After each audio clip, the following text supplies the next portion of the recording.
Hi, my name is Will Nunziata, New York City-based director and creator of theater, television, and film, and also proud FENIX Global Artist Ambassador. Today, I am thrilled to be speaking with the acclaimed New York City-based electronic hip-hop rock band, Rikshaw N The Ruckus. For more on these four incredible men who make up Rikshaw N The Ruckus, you can read more about it right below the video. But in the meantime, here is a sneak peek at the amazing Rikshaw N The Ruckus. Don't get lost in a hustle and a bustle and don't get lost in a hustle and a bustle and don't get lost in a hustle and a bustle and a lot of people lost, The city full of those who are whimsical and criminal elements is off the charts, causing all sorts of sparks. A powder keg where nobles gas you up and have a change of heart more often than they drawers in a dresser built with spare parts from that Swedish store. People recalled like meatballs. The city eat all those who too sweet fall. They grind you up machine cuisine for the grist. A million big bills putting you through hoops like beatball. And everyone on they hustle, but the one thing that I notice is a lot of people busy doing nothing. Today to meet, while we see gaps, it's real tough to meet up. We the city never sleep when we need naps. Time's quicker here and it's easy to lose touch. So what? Rename it We the City is so much. So grow up if you want to take your place at the table. You better be willing and able, cause the city make the people move fast. The city move faster. Think fast and necklace or you ain't gonna last. Yeah, reason people brag when we make it here. Takes a different kind of strength, you either break it or you break it here. People nodding off for drowsy, meat in the grounds. Marshals with evictions and rent pay, no heat in they house. Landlords skimming like some vermin on a train track. Tourists once have been making take back. Straying off the beat path, the wrong street used to let you find the morgue. City ain't like how it was. Streets lined in chalk, tenements to monuments, still venomous and ominous. A mile that way, people walking with designer dogs. Strangers stare out from behind glass. We the open zoo. Keep your hands inside the ride and go back into your nice suburban homes before you step outside and panic. Though this is life here, but to you it's just an anecdote. We speak a language here that you ain't gonna understand. Did I mention tension? Cause we pull back like a rubber band. All it takes is the wrong word and we snap. So keep your eyes open for traps, cause it's known to have the people move fast. The city move faster. Think fast and necklace or you ain't gonna last. Yeah, reason people brag when we make it here. Takes a different kind of strength, you either break it or you break it here. The people move fast. The city move faster. Think fast and necklace or you ain't gonna last. Yeah. Well, hello, Rikshaw N The Ruckus. How are you? Great. How are you doing? Good. I'm doing so much better now that I'm finally speaking with all four of you. I cannot believe we are finally speaking, and I have been down the Rikshaw N The Ruckus rabbit hole for months now, and gratefully so. We have from left to right, starting with the handsome chap in the green jacket. We have Krikor. We have Chris in the fabulous, are those flannel pants? They're kind of like some kind of cloth thing. Yeah, they're like Scottish tartan pants. And I'm so grateful. Thanks. We have Paul, and then we have Mr. Rikshaw himself. Gentlemen, and you know what, I'll start with you, Rikshaw, because you know your name is in the title of the band. How did this all come about for you? And I want to first lean into the dream, and then the manifestation of the dream, and then how this collective came together. Sure. So I was operating as a solo artist for many years.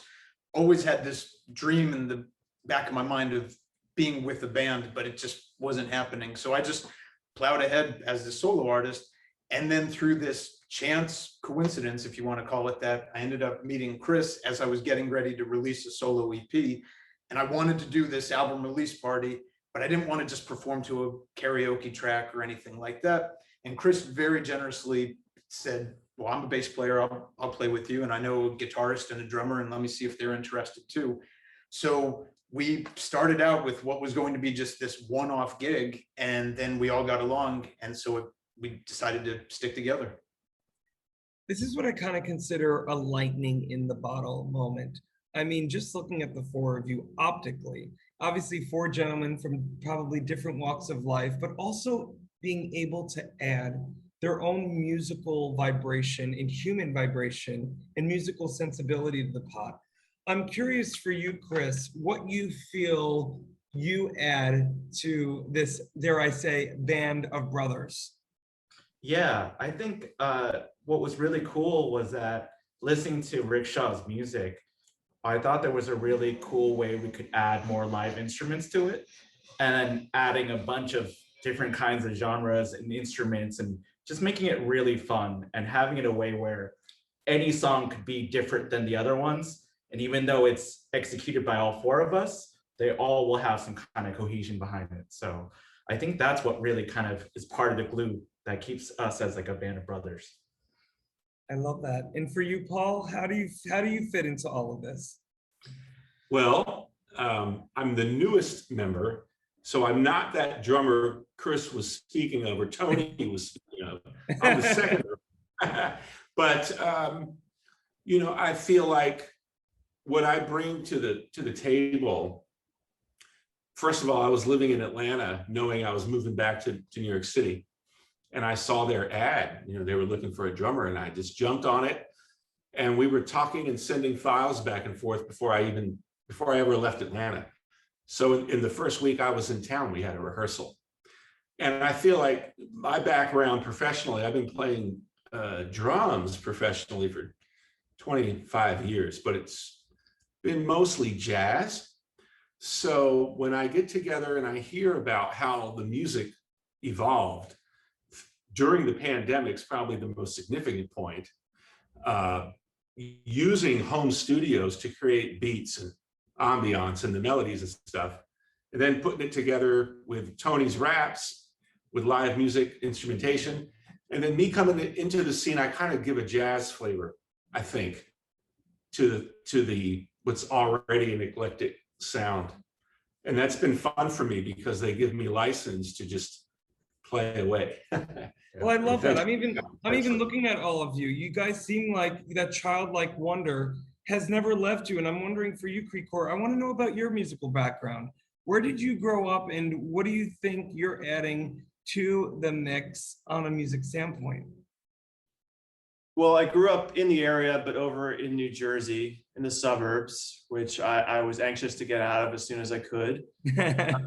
And it's funny, over the years, it's evolved so much. So I had kind of an interesting childhood because neither of my parents were especially into the music of the generation that they grew up in. And so when I was young, I discovered all these mostly rock bands that they never listened to, and it kind of made it my own, even though it's what we today would call classic rock. So at first I was way into that. I learned how to play guitar. I really wanted to be a songwriter. I played in lots of rock bands. That's how I met Chris. We our two bands, we played in, rehearsed next to each other. And one day we heard each other through the walls. It's supposed to be soundproof, but obviously it didn't work. So we heard each other's bands playing through the walls and went out and introduced ourselves. It sounds like a love story between the two of you. Yeah, well, it's a bromance, as they call it these days.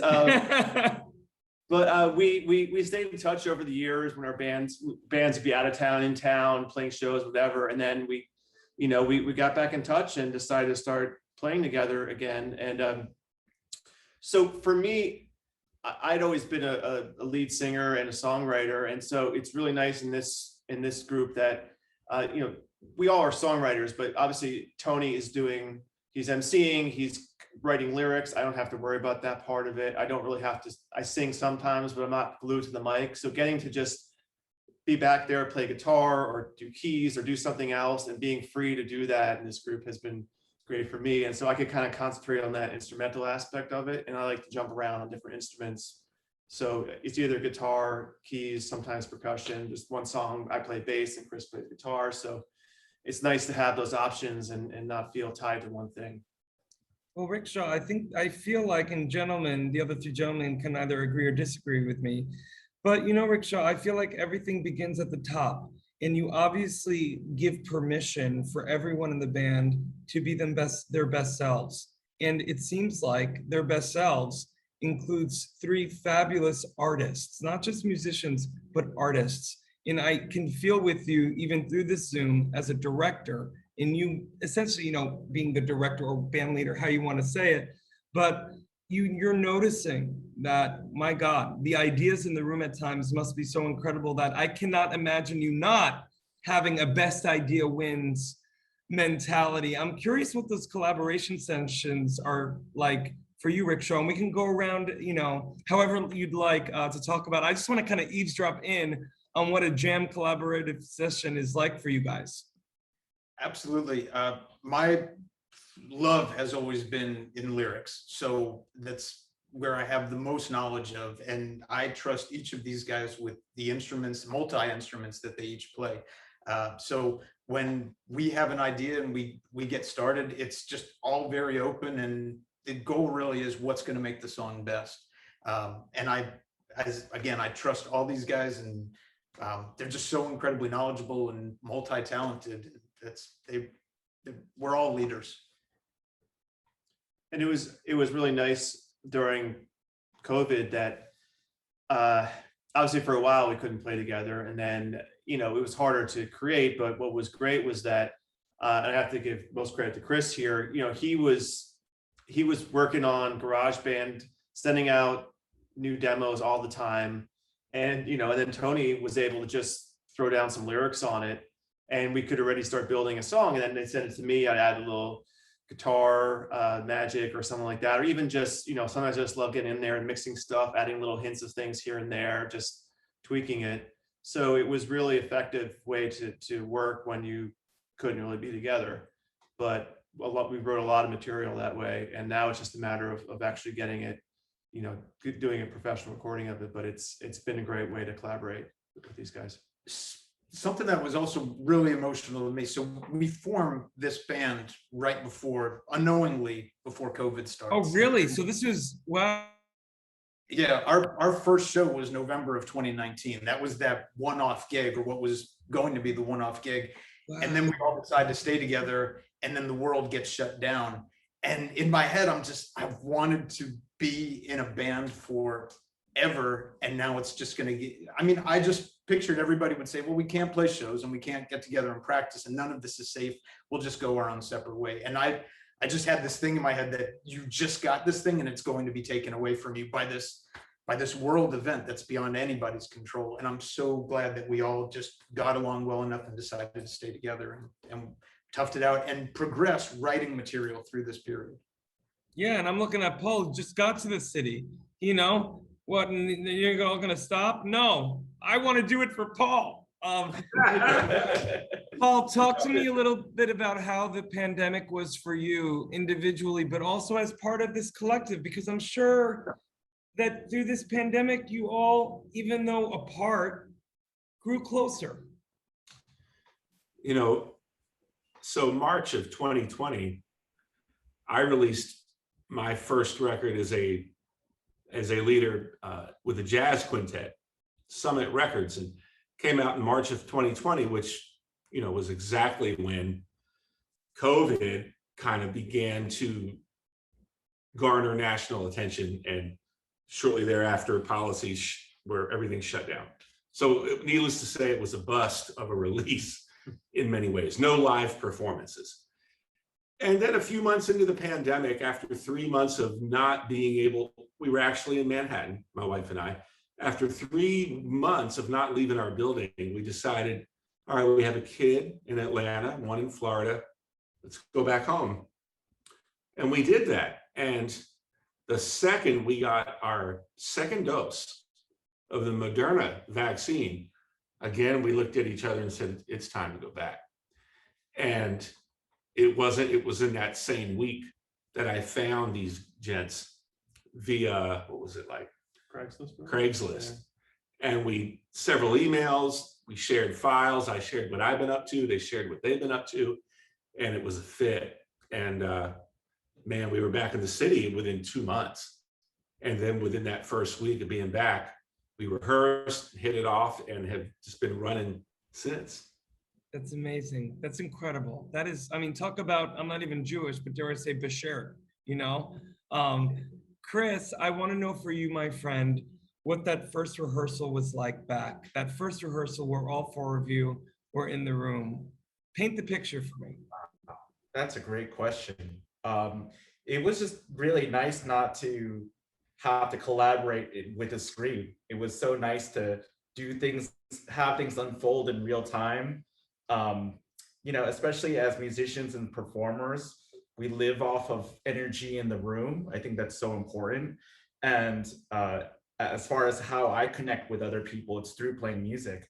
It was really was really amazing in the sense where I didn't know that was going to happen again, because it had so many starts and stops, and we lost a drummer, and I was like, oh man, having to find another band member and making sure that not only is the skill level complementary, but like personality, you have to get along.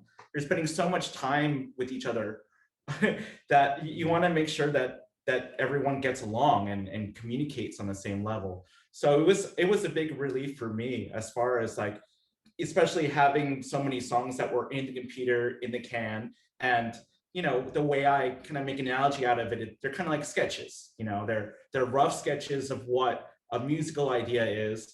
And what's great is that I know how to start music, I know how to like make a vibe, but I can't fully flesh that out and add more colors or add more definition in the way that Precourt can do it, or Paul can do it, or have this kind of like lyrical sense that Rikshaw has. So really, it's like, four brains are better than one. If I could start something, Precourt can finish it. If we can add some lyrical sense to it, Rikshaw can do it.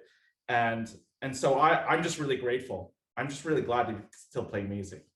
Let me say too, I mean, so went through a little period without a drummer. Like, nothing sounds as good when you come back, like a drummer comes back in and starts playing with you again. Oh my God. Because it's just the power of, especially Paul, who's, just the great drummer. It's like, it just feels so good when you haven't had that for a while, to have like a real drummer, live drummer come back in. Absolutely. It's the heartbeat, it's that.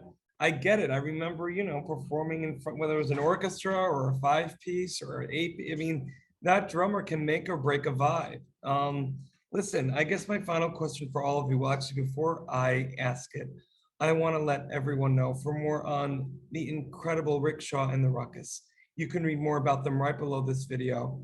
For you, Mr. Rikshaw, and then everyone else can chime in. If you could describe for me what you're most looking forward to, what you're most optimistic about as things start to open up and Rikshaw and the Ruckus are able to have that communal experience again with an audience. Because I've never been in an audience with you gentlemen. However, I feel like I have okay taste in anything and everything that I've listened to. It's a communal experience. There's something spiritual that's going on. Have you guys, Ruckus, have you ever, before Ruckus, Rikshaw, hello. But you know what? My brain is a ruckus right now. But Rikshaw, I want to know what you're most optimistic about, but then also I'm curious from you, and then anyone else can chime in. If you've been told before that after people hear your music, they feel it's almost like a communal spiritual experience. I would say we're all probably definitely looking forward to just being able to play out and having that connection moment with an audience. And then the other thing, it's kind of twofold, because we've written a lot of great songs and I'm really excited about sharing them with anybody. And then as far as that communal sense, we've had a few, like kind of like the really closest friends to the band, or people that have found our music and kind of have become these very diehard fans, like very quickly. It's a small but powerful number, and just knowing somebody felt something from something that you were a part of creating there's nothing like that. Well, you affected little old Will on 57th Street. Chris, Paul, Precourt, any final thoughts on what you guys are most optimistic about? Again, maybe getting in front of a live audience? I mean, personally, I'm excited about all the new art that's going to come out. I'm trying to be optimistic about the time that we spent indoors. So I'm excited about this new renaissance of New York. And I'd love to be, I'd love for us to be part of that, as well as I'm still a fan of music. So I can't wait to play shows and meet new bands and listen to music that my mind is blown away, or even writing, or even art. Like, I really would love to have some kind of like visual art aspect to one of our shows. And so I'm excited of being a fan again. And hopefully that's going to be resurgence for the city. That's just me.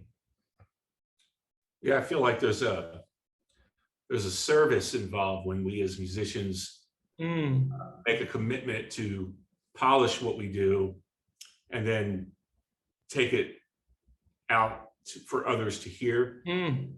It's magnified now that we're coming out of the pandemic.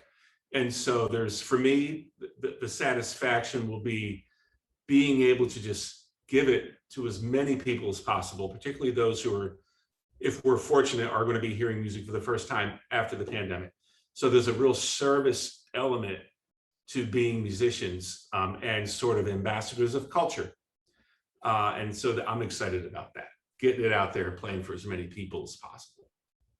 Amazing. And you, Creekcore?